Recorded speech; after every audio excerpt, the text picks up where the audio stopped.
The sound of my name in that empty lobby stopped me cold. It wasn't a coworker. It was her, the CEO, standing there under the lights like she'd stepped out of a dream I didn't belong in. I still had the mop in my hands when she said, quietly but clear, "Come with me." And before I could think of a reason not to, I did. Most nights I talk to the building because no one else does. Not out loud, just in my head while the mop squeaks across that big slab of marble like I'm pushing a small boat through calm water. After midnight, the lobby goes quiet in a way you feel in your teeth. Elevators sleep. Security TV hums. Air vents breathe like a big animal that's finally settled down. My back always loosens up once the floors start shining. That's the only scoreboard I get, light bouncing off clean stone. I checked the fingerprint smudges on the glass doors, made a mental note to hit them again before I left, and rolled my shoulders like a guy warming up for one more inning. Somewhere across town, my boy, Caleb, was knocked out on my sister's couch under that dinosaur blanket he refuses to give up. Thinking about him keeps my feet moving when the rest of me wants to sit. I don't make speeches to myself about pride or any of that. I just show up, do the job, and try not to drag yesterday into today. Bleach on my hands, scuffs on my boots, bills on the counter. You learn to keep your head down and your mouth shut. People notice clean floors when they're dirty. When they're spotless, they notice nothing at all. I leaned on the mop handle for a second, just a second, because the sweat was stinging my eyes. The doors threw my reflection back at me. Stubble I kept meaning to shave, shadows under the eyes that coffee can't erase, a uniform that fits better on the rack than it does on a tired man. I looked like every other night guy you've ever seen and never remembered. Then I heard it, soft, close, and steady enough to cut through the hum of the vents. "Mark." I froze. The building's got a way of playing tricks with echoes, but this wasn't a ghost or a TV. It was a woman's voice, the kind that doesn't ask twice. I turned slow, like a man careful with a full bucket. She was standing at the far end of the lobby under the pendant lights, a dark outline at first, then a face I recognized from elevator posters and magazine covers. Brooke Langford, the boss of bosses. The kind of CEO people joke about being made of ice, even though none of them has ever stood close enough to feel the temperature. I didn't move. Habit, I guess. You get used to stepping out of the way for people with nicer shoes. "Ms. Langford," I said, and immediately wished I'd sounded less like a kid getting called to the principal's office. She walked toward me, heels tapping like a metronome on tile. Up close, the icy legend thing didn't fit right. Her eyes weren't hard. They were alert, like someone listening for more than words. The dress was the kind you only see in windows you don't go into. She stopped just a few feet from the mop bucket and looked at me like I was a person, not a smudge on the floor. "You work harder than most people in this building," she said quietly, like the room was asleep and we shouldn't wake it. And almost no one sees it. I felt my jaw set because I didn't know what to do with that. Compliments bounce off men like me. We don't have a shelf for them. "I'm just finishing up the lobby," I said, nodding at the bucket like it could explain me. "Didn't mean to be in the way." "You're not in the way, Mark." The way she said my name made it sound temporary, like I wouldn't be standing in this spot much longer. "You're exactly where you need to be." I glanced over her shoulder toward the elevators, half expecting a camera crew to jump out. Nothing. Just the red digits, glowing floor numbers I could navigate with my eyes closed. "I don't understand," I said. "You will," she replied, voice softer now. The edge was still there, but it aimed past me, like she was already fighting something I couldn't see.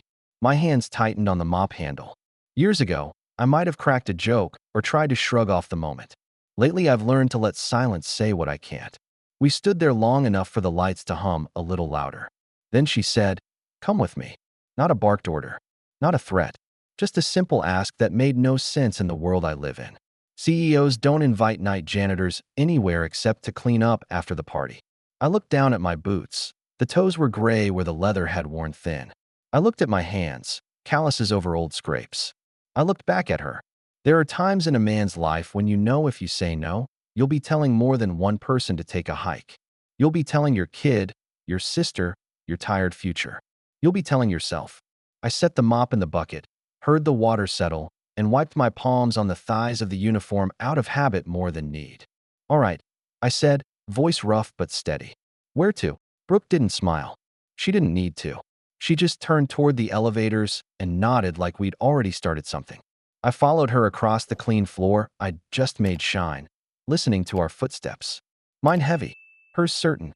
The doors slid open with a soft breath. I caught one last look at the lobby, the glass, the marble, the empty chairs that see more people than I do, and stepped into a space that wasn't built for men like me. The doors closed. The elevator ride up felt like a scene from somebody else's life. The stainless walls caught our reflections, the polished woman in a black dress worth more than my truck, and the janitor standing next to her holding nothing but confusion. My heart was punching the inside of my chest, trying to figure out whether to run or keep pretending I belonged. Brooke didn't say anything at first. She just stared at the lit buttons as the floor numbers climbed higher. Then she spoke, calm and measured. "I know what you did last month." I frowned. "Ma'am, I'm not sure what." "The ventilation report," she interrupted. "The one that got buried." I blinked, trying to decide if this was some kind of test. "That leak," I said. "It wasn't a big deal. I just did what anyone would have done." Her head turned. "Your supervisor took credit for it." The words hit harder than I expected. I'd known it, of course. Saw my name missing from the file, his signature in its place. But I'd swallowed it like I always did. A man with rent due doesn't pick fights he can't win. "I read every line of that report," she continued. "If you hadn't caught that leak, this building could have pumped poison through 40 floors before sunrise. You saved people, Mark.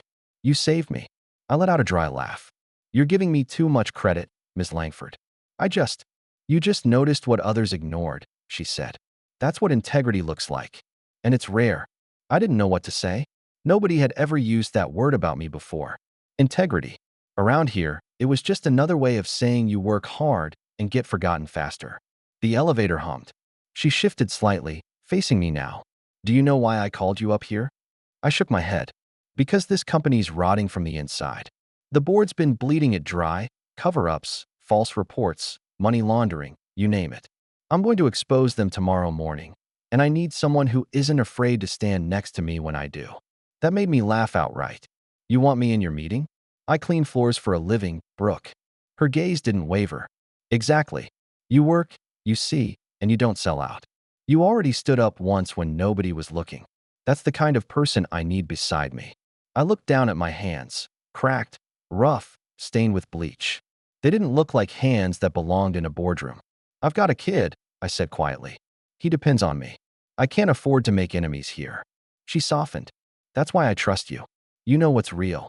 When the elevator dinged, I expected her to step out first, but she waited until I did. The doors opened to a floor I'd only seen from the outside. Rich carpet, glass walls, lights dimmed like a private sky. My boots sank into the rug. I felt like I'd walked into another planet. Brooke moved ahead, the skyline of the city glowing behind her. "Sit down," she said, pointing toward a table long enough to feed an army. I stayed standing. "Why me?" I asked again. "You could have anyone. Lawyers, executives, people who know this world." She turned back toward me. "Because everyone in that world has already sold their soul. I need someone who hasn't." I stared at her, trying to decide if she was serious. Then she reached out her hand, steady, confident. "Come with me tomorrow. You don't have to speak. Just be there. Let them see who kept this place alive while they were busy stealing from it." The room went quiet again. Outside, the city blinked like 1,000 secrets waiting to be told. I took a slow breath. My pulse was still climbing, but something in her tone cut through the fear. For the first time in years, someone saw me. Not the uniform, not the job, but the man underneath. I didn't give her an answer then. Just nodded once, enough to let her know I'd heard her. She gave a faint smile. "Good. Tomorrow, we burn the lies to the ground." The elevator doors closed behind me when I left. My reflection stared back, still wearing the same gray uniform. But something in the man inside those walls had started to change. I didn't sleep much after that. I lay in bed staring at the cracked ceiling, listening to the pipes hiss like they were arguing with each other. My boy, Caleb, had crawled over sometime after midnight, using my arm as a pillow the way he always did when he had bad dreams. I brushed his hair back and watched him breathe. Kids have a way of making the world look simpler than it is. Brooke Langford's words kept circling in my head. Tomorrow, we burn the lies to the ground. I wasn't sure which part scared me more, that she meant it, or that I was thinking about saying yes. I'd spent most of my life staying out of sight, doing the job, collecting the check, keeping my head low. People like her lived on floors where the carpets never saw dust, and the coffee was made by people like me. But there was something in her voice last night, something that felt real. Maybe that's what messed me up the most. When someone powerful talks like they actually mean it, you don't know whether to run or start believing. Around 5, I gave up pretending to sleep. The sun hadn't climbed yet, just a pale light bleeding through the blinds. I sat at the edge of the bed, elbows on my knees, head hanging like it weighed more than it should. Caleb stirred, mumbling something about dinosaurs, then rolled over and went still again. I looked around the apartment, peeling paint, busted lamp, a kitchen table held together with duct tape. This place wasn't much, but it was ours. Every dollar came from hands that scrubbed other people's dirt. Maybe that's why Brooks' offer felt dangerous. It wasn't just a meeting. It was a chance to step into a world that could chew a man like me up before breakfast. But there was something else too, something I hadn't felt in a long time. Pride. The good kind, the kind that doesn't need applause. I walked over to the chair in the corner where my uniform hung and stared at it. The gray coveralls, faded name patch, pockets stiff with old soap stains. That uniform had become a second skin, one I didn't know how to take off. Next to it hung my one suit. Black, a little shiny at the elbows, 2 sizes too big, but pressed and clean. The last time I'd worn it was at my father's funeral. I ran my thumb along the lapel. "Guess it's time you earned your keep again," I muttered. The coffee pot sputtered as I packed Caleb's lunch for school. Peanut butter, apple slices, the same as always. He'd never complained once. When I kissed his forehead before leaving him with my sister, he mumbled, "You're gonna be late for work, Dad." "Not tonight, buddy," I said softly. "Today's a different kind of work." He didn't ask what I meant, and I didn't explain. Some things you just keep to yourself until you're sure they're real. Outside, the city was already moving. The morning traffic hummed, buses sighed, office lights flickered awake one by one. I took the train downtown, gripping the rail with sweaty hands. Every stop brought me closer to a building I usually entered through the side door, not the front. When I stepped out at the plaza, the skyscraper looked different in daylight, cold, sharp, alive. The glass caught the sunrise, throwing gold across the pavement. For a second, I wondered if I should turn back. But then I saw my reflection in the glass. Same tired eyes, same worn-out face. But under it all, a spark that hadn't been there yesterday. Inside, the security guard looked up from his desk, frowning. "Ross, you're early. Night shift doesn't start for CEO's orders," I said, handing him the pass Brooke had given me. He blinked, checked the screen, then looked back at me with raised brows. "You've got clearance for the top floor." "Yeah," I said, half smiling. "So I've been told." As I rode the elevator up, the air felt thinner. I kept thinking about Caleb, about all the nights he'd seen me come home too tired to talk. Maybe this was the start of something better. Or maybe it was the dumbest move of my life. When the doors opened, the scent of polished wood and fresh coffee hit me. Voices murmured beyond a set of double doors. Brooke's voice stood out, steady, confident, in control. I straightened my tie. My hands were trembling, but not from fear anymore. From purpose. I didn't know what would happen next. All I knew was that for the first time in years, I wasn't walking into work to clean up someone else's mess. I was walking in to make something right. The closer I got to that door, the more it felt like my boots were filled with concrete. Behind it, I could hear low voices, laughter that didn't sound friendly, and the faint clink of glassware. Executives getting ready to pat themselves on the back for another quarter of record profits. Brooke's assistant spotted me first, gave me a polite smile that didn't reach her eyes, and opened the door without saying a word. The boardroom looked like something out of a magazine. Long table of polished walnut, walls lined with framed stock certificates, and windows that turned the whole city into background noise.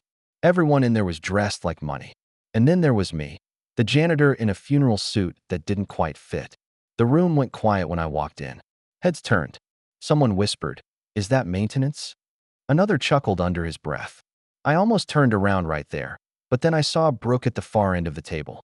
She stood, tall and calm, the kind of calm that comes from knowing you're about to light a match in a room full of gasoline. "Mr. Ross," she said, her voice steady as ever. "Take a seat." I hesitated, then walked toward her, every step echoing like a dare. Nobody moved to pull out a chair, so I did it myself and sat down at the table for the first time in my life.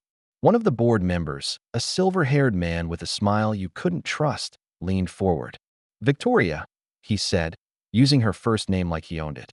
Is this some kind of joke? Brooke didn't flinch. No, this is Daniel Ross. He's here because he saved this company. That got the reaction she wanted. Murmurs broke out around the table, heads swiveling between her and me. Saved? The man said, laughing softly. With a mop. Brooke's hand slapped a folder down so hard the sound cracked through the room. With integrity, she said, while you were too busy stealing. Every whisper stopped. She flipped the folder open and slid a stack of printed reports toward him. Last month's ventilation leak. Daniel Ross found it, documented it, and filed a report that was later erased by his supervisor. At your instruction, Mr. Calhoun. The man's face drained of color. That's absurd, he said. Is it? Brooke's eyes sharpened. Because I have the security logs, timestamps, and his original handwritten notes. She turned toward me. Daniel, tell them what you found. I wasn't ready for that. My throat tightened, but Brooke's gaze held me steady. I cleared my throat. I was cleaning the 15th floor when I smelled something off. Chemical, sharp. I checked the vents and saw condensation where there shouldn't have been any. Ran a CO2 test from the supply closet. The numbers were bad. Real bad. I logged it and sent the report to maintenance. You mean to your supervisor? Brooke added. I nodded. Yeah. He told me to forget it. Said the system was fine. Brooke turned back to the table. He didn't fix it. He didn't even report it. If Daniel hadn't documented it, we would have had a full-scale contamination within 24 hours.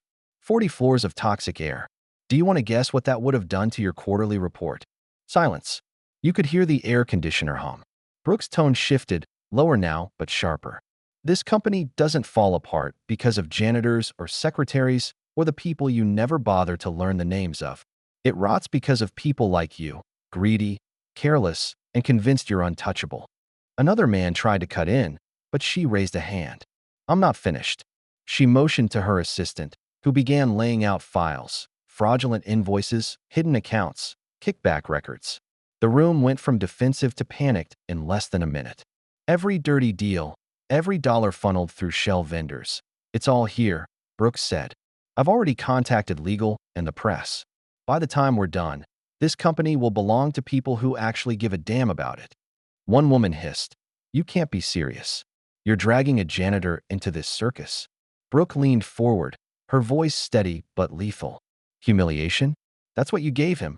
Every time you walked past him like he didn't exist. Every night, he cleaned up after your greed. Well, today he gets a seat at the table. You don't. Her eyes flicked to me. Daniel, tell them why you stayed all those nights when no one was watching. My hands were trembling, but I forced the words out. Because someone's got to. Because I've got a kid who thinks his dad does honest work. Because when you've been invisible long enough, you start believing it. I just didn't want that for him. For a second, no one said a word. The city stretched out behind them, quiet and bright. Brooke rested a hand on my shoulder. That's why he's here. Because honesty shouldn't be invisible. And just like that, the whole power dynamic shifted. Executives who'd spent years towering over everyone were suddenly the ones shrinking into their chairs. The meeting wasn't over yet, but in that moment, something already had ended. The silence that had kept men like me in the dark for far too long. Everything that happened next felt like standing too close to an explosion. Brooke's voice cut through the air, calm but deadly precise, as she tore through each piece of evidence. One by one, the polished masks around the table started to crack. She named names. She listed dates.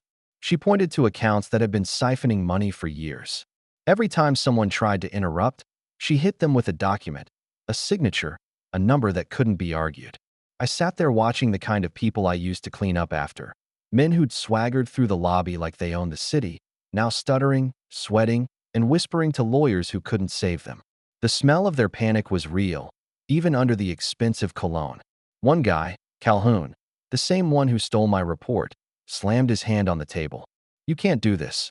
You're finished, Victoria. You'll take us all down with you. Brooke didn't blink. That's the idea, she said. And it's Ms. Langford to you. He opened his mouth again, but she was already holding up her phone. I sent the files to every major paper in the city 20 minutes ago, she said. Right about now, reporters are calling your PR departments. The room erupted. Voices shouting, chairs scraping, phones buzzing. A few people bolted for the door like rats on a sinking ship. Brooke didn't move. She just stood there, letting the noise burn itself out. When the chaos finally thinned, she looked over at me. "You still with me, Mark?" "Yeah," I said quietly. "Just trying to figure out if this is real." "Oh, it's real," she said. "And it's about damn time." Security came in next. Two men I'd seen 100 times during my night shifts, now carrying folders and lists. Brooke nodded to them. "You have the names." They started escorting people out, one after another. The sound of polished shoes scuffing the floor was the only music in the room. I'd never seen power look so small. When it was finally quiet again, the long table looked like an empty battlefield. Brooke turned toward me, her expression softening. "You did good," she said. I shook my head. "I didn't do anything. You did all the fighting." She smiled faintly. "You showed up. That's more than most." I leaned back in the chair, letting out a breath I didn't know I'd been holding. My hands were still shaking, but it wasn't fear anymore. It was relief, adrenaline, something alive. Out of habit, I glanced at the floor. For once, it wasn't my job to clean up the mess.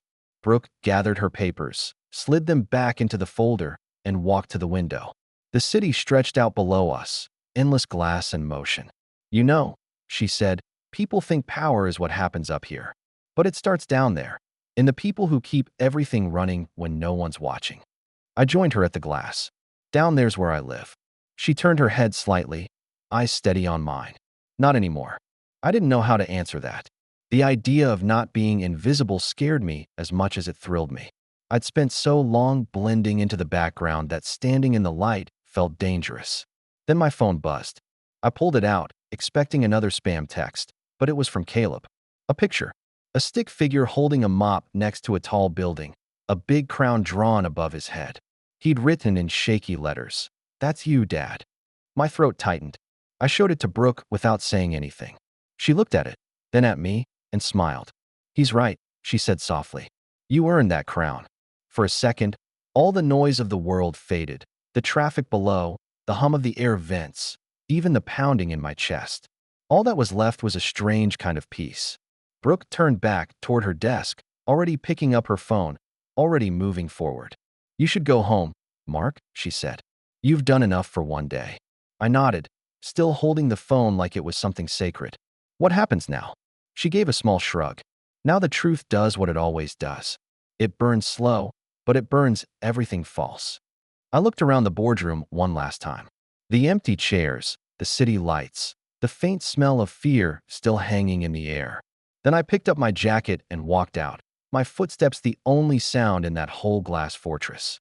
And for the first time since I could remember, I didn't feel small. I felt seen. The next morning didn't feel like a victory lap. It felt like stepping into daylight after years of working in the dark. The news had already spread by the time I woke up. My phone buzzed nonstop, texts from coworkers, old friends, even people I hadn't spoken to in years. The headlines all read the same thing in different words. "Langford exposes corporate corruption." They didn't mention me by name, but that was fine. I wasn't looking for fame. I'd had my moment, and it was enough. Caleb climbed up on my bed, holding his tablet. "Dad, are you famous?" he asked, eyes wide. I laughed. "Not even close, buddy. Just someone who showed up in the right place at the right time." He tilted his head. "But Mom says you're a janitor." I paused, unsure how to explain the difference between what I do and who I am. "Yeah," I said finally. "Still am. But sometimes, even janitors get to clean up more than floors." He didn't understand, but he smiled anyway. "Kids don't need the details. They just want to see you happy." I walked him to school, the fall air sharp and clean. The crossing guard waved at me like she always did, but this time she called out, "Saw you on TV. Good for you, Mark." I gave a small wave back, embarrassed and proud at the same time. It was strange hearing my name spoken with respect. Usually, people just called me "Hey" or "Maintenance." After dropping Caleb off, I stopped by the diner on 7th, the one with cracked booths and coffee strong enough to keep truckers awake. The waitress, Diane, poured me a cup before I even sat down. "On the house," she said, grinning. "Heard you told off the rich folks." I chuckled. "Didn't tell anyone off. Just told the truth." "Same thing," she said. I sat there for a while, sipping coffee and watching the morning crowd. Construction guys, nurses, cab drivers, people who actually kept the city running. I used to feel small sitting among them, like one tired gear in a big forgotten machine. But that morning, I realized how wrong that was. When I got to work later that day, the building looked the same, shiny, tall, indifferent, but it didn't feel the same. The guards nodded as I walked in. One even opened the door for me. I didn't know what to do with that kind of respect, so I just nodded back. The lobby was spotless. Someone had polished the brass rails since last night. I could almost see my reflection in them. Brooke was already there, standing by the front windows, looking out at the city. She turned when she heard me. "Didn't expect to see you so soon." I shrugged. Didn't know where else to be. She smiled, not the business kind, the real kind that changes the air around you. "You know, there's a position opening up," she said. "Operations liaison. Someone who keeps the higher-ups honest and the workers heard." I blinked. "That sounds a lot like a translator." "In a way, it is," she said. "You've got a talent for seeing what others ignore." "I don't even own a tie that fits," I said. She laughed quietly. "Then we'll get you one." For a second, I didn't answer. My instinct was to say no, to stick with what I knew: mops, buckets, late nights. But something in her tone made it hard to retreat into old habits. Maybe it was because she didn't sound like a CEO offering a favor. She sounded like someone extending trust. "I'll think about it," I said finally. "Good," she said. "Take your time. You've earned it." I nodded, then turned toward the lobby doors. The sunlight hit the floor I used to mop every night, and for the first time, I didn't see my reflection bending under the weight of work. I saw a man standing straight. When I reached the exit, I looked back one last time. Brooke was still by the window, watching the city. The kind of woman who could have surrounded herself with yes-men, but instead had chosen to believe in someone like me. Outside, I pulled out my phone. Caleb had sent another drawing. This time me in a suit, holding his hand, both of us smiling. Above it, he'd written in big, uneven letters, "My dad's the boss now." I smiled so hard it hurt. Not because of what it meant, but because of what it didn't. I didn't need to be the boss. I just needed him to see me as someone who didn't back down when it mattered. And that, I realized, was more than enough. A week passed before I finally walked back into Brooke's office. Not as a janitor this time, not as some accidental hero either, but as a man who was trying to figure out what came next. The city outside her window looked like a circuit board of lights, organized chaos, just like her world. Brooke stood by her desk going over some papers, glasses perched on her nose, hair tied back. For the first time, she looked tired in a human way. Not weak, just real. When she saw me, the corners of her mouth lifted. "Mark," she said, "you took your time." I smiled. Didn't want to rush into a life-changing decision. "You mean you were scared?" she said, teasing lightly. "Terrified," I admitted. "Still am." She gestured toward the chair across from her desk. "That's usually a good sign. The people who aren't scared are the ones I worry about." I sat down, still half expecting someone to walk in and tell me I didn't belong there. The suit I wore actually fit this time. Brooke had sent it over last night with a note that just said, "You'll need this." "So," I said carefully, "this operations liaison thing, what does that really mean?" Brooke leaned back, eyes sharp but calm. "It means I need someone on the ground floor who tells me the truth, even when it's uncomfortable. Someone who sees what others don't. You've already been doing that for years, just without the title." I rubbed the back of my neck. "You're talking about putting me in meetings with people who make more in an hour than I make in a month." "Exactly," she said. "And that's why I want you there. Because they need to remember who keeps this place standing." For a long moment, I just stared at her. I'd never imagined a life that didn't smell like bleach and floor wax. My whole adult existence was built on surviving shifts and paying bills on time. Ambition wasn't something I'd allowed myself to have. But sitting there, hearing her say those words, I felt something crack open inside, like I'd been living under low ceilings my whole life, and someone had finally removed the roof. "What if I mess it up?" I asked. Brooke smiled faintly. "Then you'll learn. And unlike most people in this building, you'll actually care enough to fix it." I let out a long breath and nodded. "All right then, let's give it a shot." Her smile widened, relieved, maybe even proud. She reached across the desk and shook my hand. "Welcome to the daylight, Mark." That handshake lasted longer than it needed to. Not in a romantic way. Just mutual respect, something you don't see often between people on opposite sides of a paycheck. By the time I left her office, the lobby lights had dimmed into their evening glow. I passed the janitorial cart still parked in its usual corner. The mop leaned there like a friend I'd known too long to say goodbye to easily. I stopped, ran my hand over the handle, and smiled. "You did your job," I whispered. "Time to hang it up." The next morning, I started early. Same building, new floor, same me. People looked twice when I walked past. Some nodded, some whispered, some avoided eye contact completely. It didn't matter. For once, I wasn't invisible. Brooke introduced me at a staff meeting. "This is Mark Daniels," she said. "He's not here to impress you. He's here to keep you honest." A few nervous chuckles followed. But I noticed something else too: respect. The kind that doesn't need applause, just silence. That evening, as I was packing up, Brooke stopped by my desk. "How was your first day?" I thought for a moment. "Strange," I said. "But good strange." She nodded. "Get used to it." When I stepped outside, the air had that cool edge that comes before rain. The city buzzed, alive and loud, but it didn't drown me out anymore. I wasn't cleaning up after it now. I was part of it. At a red light, I pulled out my phone. Caleb had sent another drawing.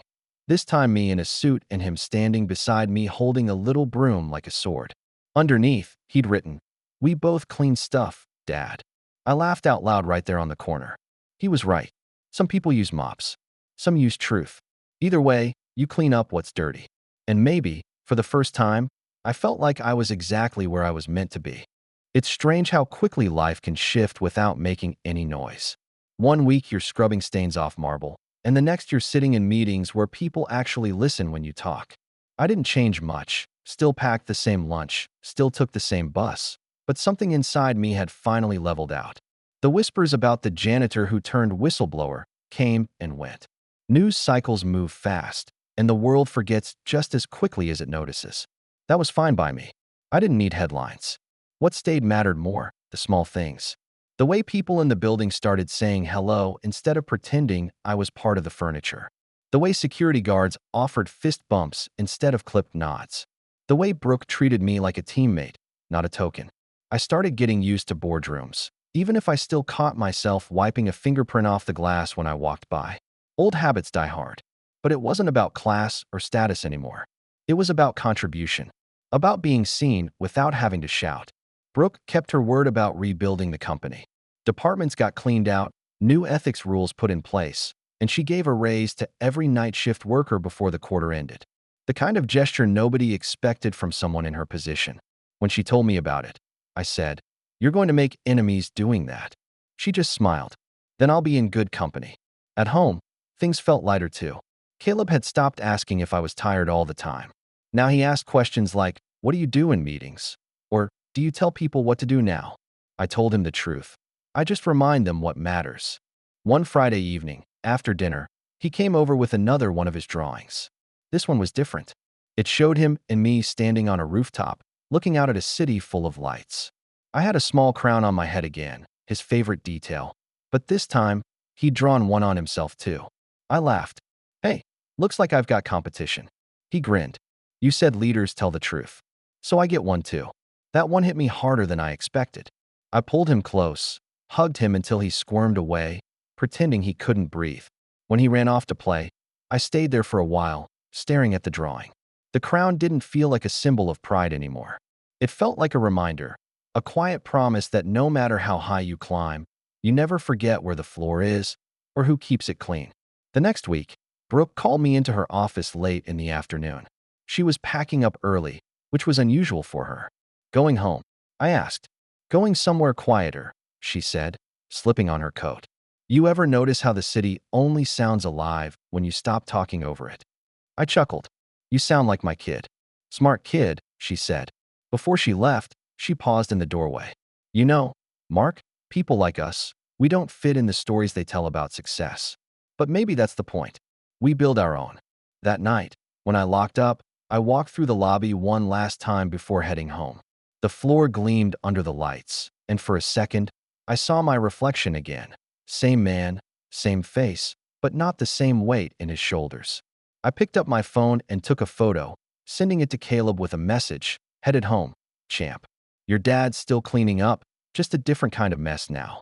He sent back a voice message, his small voice crackling through the speaker. "Love you, Dad. Don't forget your crown." I smiled all the way to the bus stop. The city outside was noisy and alive, and for once, it didn't drown me out. I wasn't invisible anymore. Not because of what I'd done, but because I'd finally decided to stand where I could be seen. And somewhere between the marble floors and the skyscraper lights, I realized every man wears a crown. Some just take longer to remember where they left it.